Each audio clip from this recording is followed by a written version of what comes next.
সাবধান, ভারতে ঢুকেই পড়লো চীনা ভাইরাস এইচএমপিভি। ভারতে প্রথম এইচএমপিভি সংক্রমণের খবর। আক্রান্ত 3 মাস এবং 8 মাসের 2টি শিশু। শেষ রক্ষা হলো না এবার ভারতেও থাবা এইচএমপিভি অর্থাৎ হিউম্যান ম্যাটানিউমো ভাইরাসে।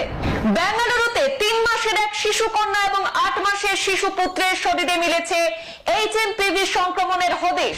রুটিন রক্ত পরীক্ষায় সংক্রমণ ধরা পড়েছে চীনা ভাইরাসে।